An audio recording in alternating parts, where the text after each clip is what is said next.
Hi, good morning. Today we are going to discuss some definition of a diagonalizable linear operator. Also, we are going to discuss two lemmas. Okay, theorem we will discuss in next class. We are going to discuss two lemmas. Now, what is mean by a diagonalizable linear operator? Let T be a linear operator on a finite dimensional space V. We say that T is diagonalizable if there is a basis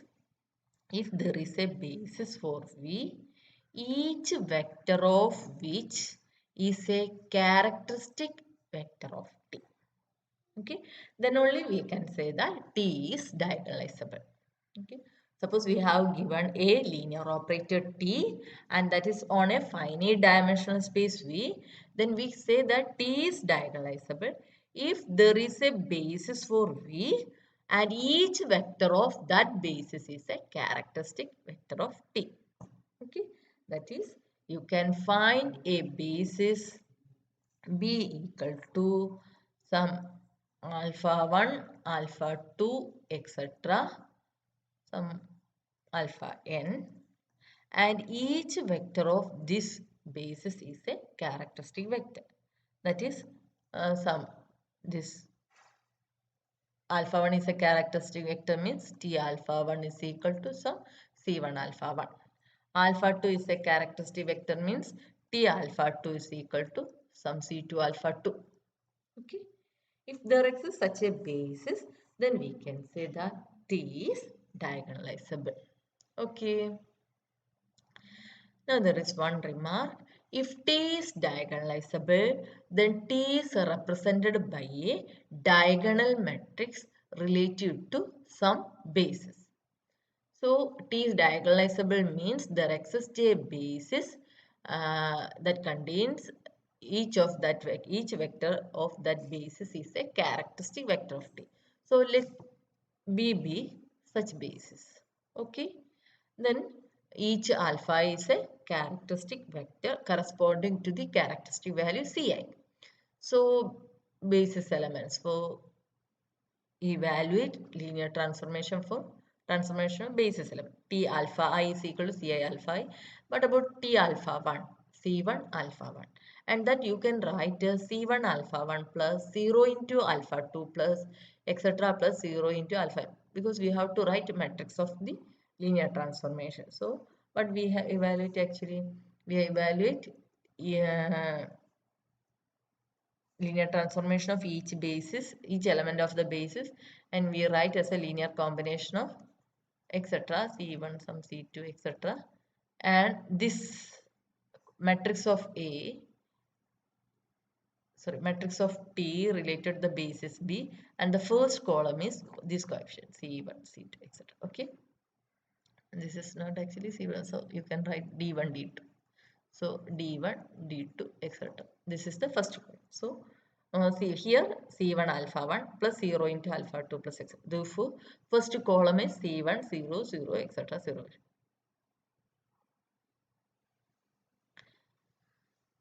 So what about T alpha 2? T alpha 2 is C2 alpha 2, and uh, this you can write as 0 into alpha 1 plus C2 into alpha 2 plus 0 into alpha 3 plus etc. plus 0 into alpha.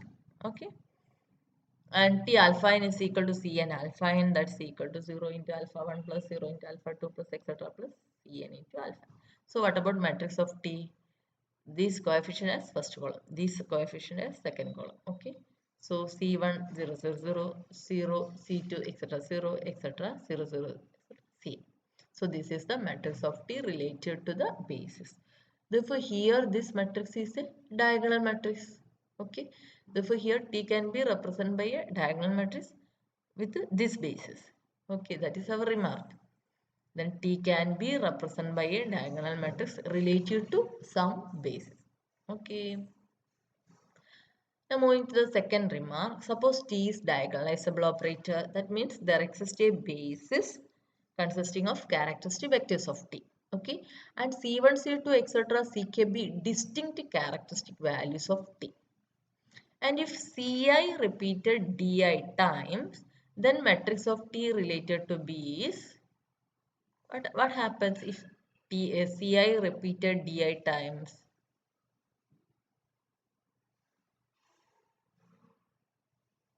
Then we had alpha 1, alpha 2, alpha 1, alpha 2, etc. Alpha n be the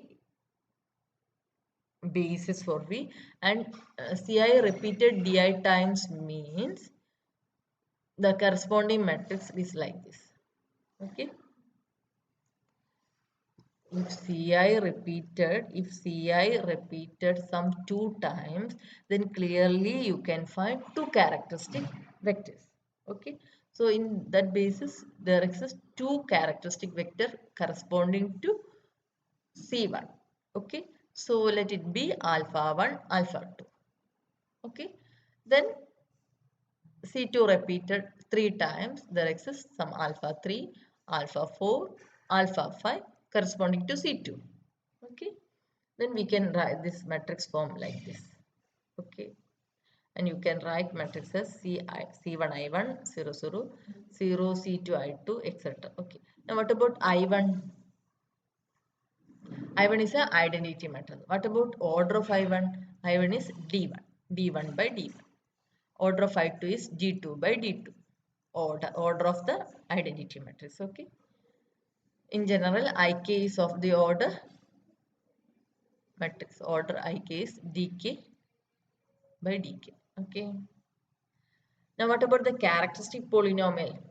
We have to multiply is this one. Okay. Determinant of xi minus a.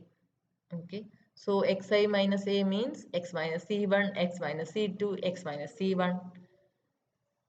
Sorry, x minus c1, x minus c1, x minus c1 repeated d1 times, x minus c2, x minus c2, etc. x minus c2 repeated d2 times. Therefore, finally, characteristic polynomial is x minus c1 raised to d1, x minus c2 raised to d2, etc. x minus ck raised to dk. Now, what about the degree of the characteristic polynomial? What about the degree of the characteristic polynomial?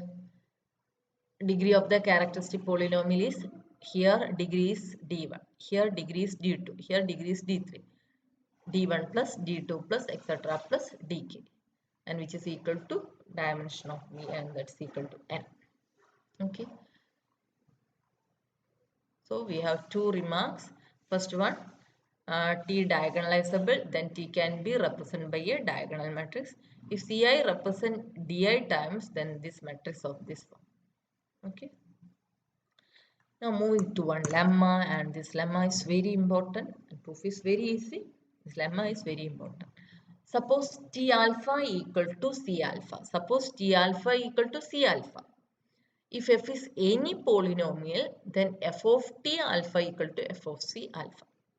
Suppose T alpha equal to C alpha, that means alpha is a characteristic vector. Okay. So T alpha equal to C alpha implies if f is any polynomial, then f of T alpha equal to f of C alpha. So moving to the proof, let f of x be any polynomial. F of x equal to this one. Okay. Now what is f of t? F of t is this one. And here you can mark this a naught I. Okay. A naught I plus a1 t plus a2 t square plus etc. plus an t raised to n. This is our f of t. Clear?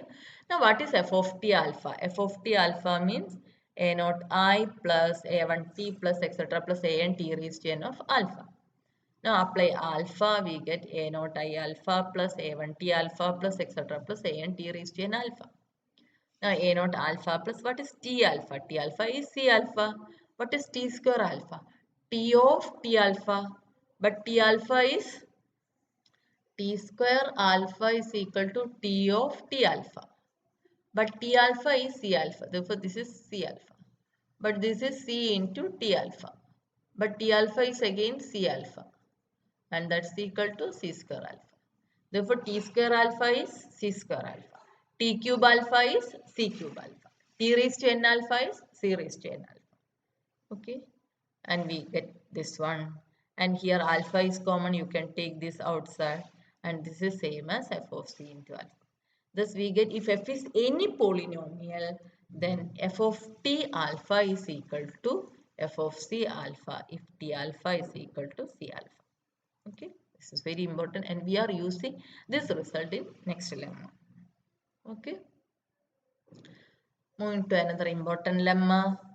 Let T be a linear operator on a finite dimensional space V. Okay, clear? T be any linear operator on a finite dimensional space V. And let C1, C2, etc. Ck be distinct characteristic value of T. Okay, and let Wi be the space of characteristic vectors associated with the characteristic value Ci. Once again, Wi be the space of characteristic vectors associated with the characteristic value Ci. Now, our result says that if W equal to W1 plus W2 plus etc. plus Wk, then dimension of W equal to dimension of W1 plus dimension of W2 plus etc. plus dimension of Wk. This is our result. Okay. If W is equal to W1 plus W2 plus etc. plus Wk, then dimension of W equal to dimension of W1 plus etc. plus dimension of Wk. Okay. Now there is another one more result. If Bi is an ordered basis for Wi, then B equal to B1, B2, etc. Bk is an ordered basis for W. Okay. What is actually dimension of W? Number of elements in the basis. Dimension of W1 means number of elements in the basis for W1, etc. Dimension of Wk means number of elements in the basis for Wk. So here we are assuming Bi is an ordered basis for W. Therefore, this is actually number of elements of B1 plus number of elements of B2 plus etc. plus number of elements of Bk. That is dimension of W. Number of elements of B is same as number of elements of B1 plus number of elements of B2 plus etc. plus number of elements of Bk. Okay. So for proving this, it is enough to prove that B equal to B1, B2, etc. Bk is an ordered basis for W. Okay. If we prove this B1, B2, etc. Bk is an ordered basis for W, then what about number of elements, dimension of W? Dimension of W equal to number of elements of B, and which is equal to number of elements of B1 plus number of elements of B2 plus etc. plus number of elements of Bk, and which is equal to dimension of W1 plus etc. plus dimension of Wk, because Bi is a basis for Wi. Okay, hence we get the result. So for proving this result, we are going to prove this one. Okay, clear? Listen carefully. So what we have given that Wi is a subspace of characteristic vectors associated with the characteristic value Ci. So our Wi is set of all alpha belongs to V such that T alpha I equal to Ci alpha I. Okay.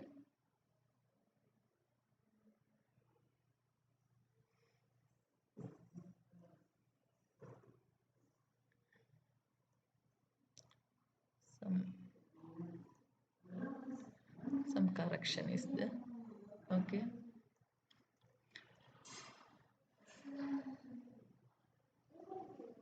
Or this is equal to some T alpha I lambda I alpha I, where lambda I is the characteristic value corresponding to the characteristic value I. As I have written proof in terms of lambda I, I have write like this. Okay. So just remember this. You have to write only this one. For class, you have to verify this. Okay. So suppose W is equal to W1 plus W2 plus etc. plus Wk. Suppose W is equal to W1 plus W2 plus etc. plus Wk.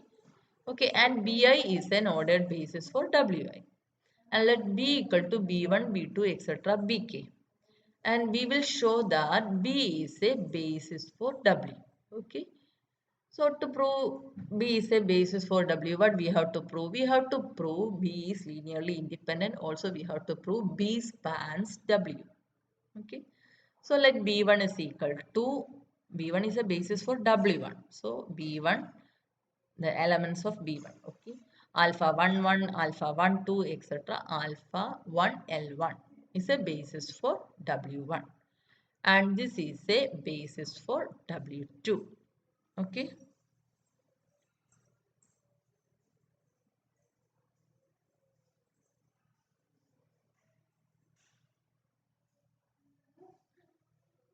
What is W1?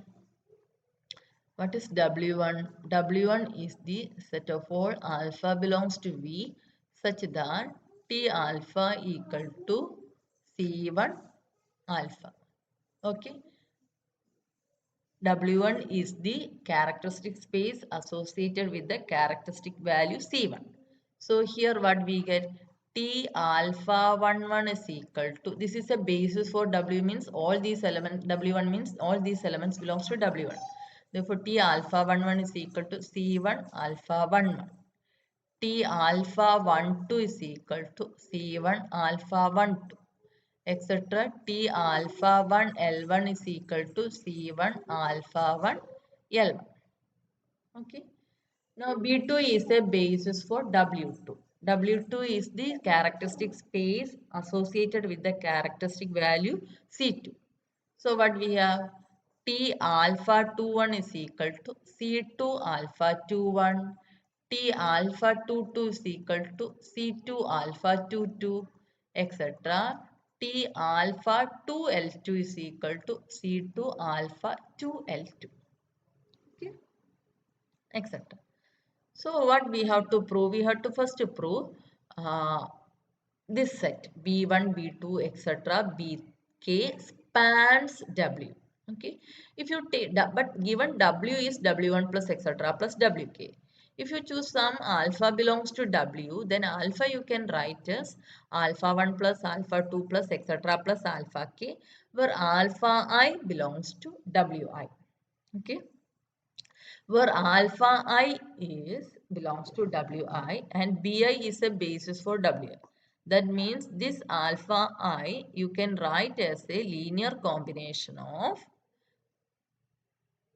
alpha I1, alpha I2, etc. alpha I L1, Li. Okay. So each alpha I is an linear combination of elements of Bi. This implies alpha is a linear combination of elements of B1, B2, etc. Bk. Okay. This we call alpha 1 as alpha 1 belongs to W1. Alpha 1 you can write as some K11 alpha 1 1 plus K12 alpha 1 2 plus etc. plus K1L1 alpha 1 L1. Okay. Plus alpha 2 you can write as K21 alpha 21 plus K22 alpha 22 plus etc. plus K2L2 alpha 2L2. Right, like this you can write alpha k also, alpha k as some k1. Okay, right. So this is a linear combination of elements of b1 b2 etc bk. That means the set B spans W. Okay, now we have to prove this set B is linearly independent. For this, we are assuming total linear combination equal to 0 and we have to prove each of the coefficient equal to 0. For this, you have to consider any polynomial. For any polynomial f of x, what is consider f of t. You consider any polynomial f of x and consider f of t. Now, what we get? F of t is a linear transformation. Okay, some t square plus some t cube. Suppose this is like this. Now we know that t0 equal to 0. Therefore, what is this of 0? This of 0 is t square 0 plus t cube 0. This is again 0. Therefore, 0 you can write as f of t into 0. Okay. So, 0 you can write as f of t into 0. But for this 0 you apply this, because we assume that a1 alpha 1 plus etc plus ak lk alpha k lk is equal to 0. So if you apply this one, what we get as f of t is linear, a11 f of t alpha 11 plus a12 f of t alpha 12 plus etc like this. Okay. And by above lemma f of t, what is f of t alpha 1? What we get here? Look at this. T alpha 1 equal to c1 alpha 1. Okay. Using this lemma here we have t alpha equal to c alpha implies f of t alpha equal to f of c alpha. So here we have t alpha 1 equal to c1 alpha 1. Therefore f of t alpha 1 equal to f of c1 alpha 1. Okay. So here f of, you replace lambda as f of c1 alpha 1 plus f of c1.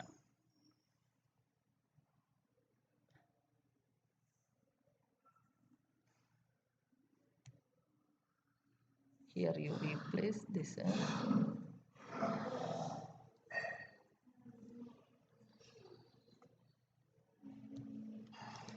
here f of c1 alpha 1 2 plus etc f of c1 alpha 1 k 8 2 1, here f of c2 etc f of c2. Okay. And finally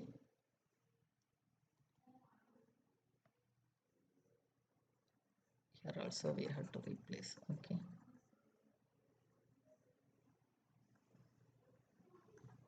I'll tell you. Okay. Here f of ck. Now choose f of t equal to t minus c2, t minus c3, etc. t minus ck. Now what is f of c1? F of c1 is c1 minus c2, c1 minus c3, etc. c1 minus ck. But all ci's are distinct. Therefore, this value never be equal to 0. But what is f of c2? This term equal to 0. What is f of c3? This term equal to 0. Therefore, f of ci equal to 0 for every I equal to 2 to etc. k. Therefore, our equation 1 becomes, if you apply this f, then our equation f of c1, this become, you replace lambda is as f of c1. Okay. Replace lambda 1 as c1. Okay. So f of c1 into a11 f of c1 into alpha 1 plus etc plus this one, because all other fi's are 0. So f of c1 into a11 alpha 1 plus a12 alpha 12 plus etc plus a1k lk alpha 1 lk equal to 0. As f of c1 not equal to 0, this equation implies this term equal to 0. But this is alpha 1 alpha 1 2 etc. alpha 1 alpha k are alpha 1 lk are basis for w1. Therefore, this sum equal to 0 means each of the coefficient equal to 0. Similarly, we are writing like this. You kindly replace lambda is as ci's. Okay. And finally we get this one, and finally we get this one. This implies B is a basis for W. Okay. Here I just apply. Here in this case we are considering, in the second case we choose f of t as t minus lambda 1 t minus lambda 3, sorry, t minus c1 t minus c3 etc t minus ck. Okay, just to replace lambda is by ci's. uh, Here lambda 2 is missing, so for f of lambda 2 is, sorry, f of c2 is not equal to 0, and f of ci is equal to 0 for I equal to 1 to etc k I not equal to 2. Okay, so we get the second two, and you have to take f of c2 outside, and this equals 0, but f of c2 is not equal to 0. Okay, proceeding like this we get this one, and b equal to b1 b2 etc bk is linearly independent. Because why we are doing these things? Because this result is true for, this result is true for any polynomial f. This is result is true for any polynomial f. So first case, In the first case, we are taking f of t is equal to t minus c2, t minus c3, etc. t minus ck. So in this case, f of c1 is not equal to 0. Okay, all other terms are 0. Now, in the second case, we are choosing f of t is x minus c1. The second term is missing. X minus c3, etc. x minus ck. So, this term f of c2 is not equal to 0 for all other ci's. F of ci is equal to 0.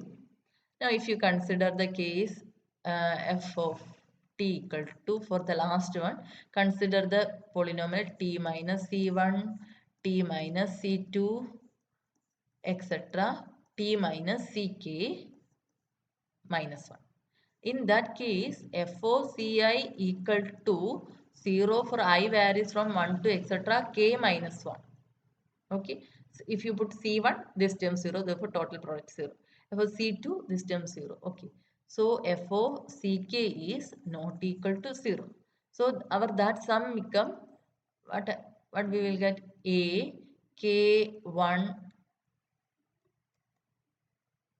F of Ck alpha K1 plus A K2 F of Ck alpha K2 plus etc. plus A K L K F of Ck alpha K L K equal to 0, because alpha K1 alpha K2 etc. alpha uh, K, L, K are characteristic vectors corresponding to the characteristic value Ck. Okay. And you can take f of Ck outside. Okay. Therefore, this become A K1 alpha K1 plus A K2 alpha K2 etc. plus A K L K alpha K L K equal to 0. This implies, but f of ck is not equal to 0, product equal to 0 implies this sum equal to 0. That means a k1 alpha k1 plus a k2 alpha k2 plus etc. plus a klk alpha klk equal to 0. But bk is a basis for wk. Therefore, alpha k1, alpha k2, etc. alpha klk, this set is linearly independent. Therefore, this sum equal to 0 means coefficient equal to 0. That means ak1 equal to 0, ak2 equal to 0, etc. aklk equal to 0. So, in each case, we get this equal to 0. That means aij equal to 0 for every I comma j.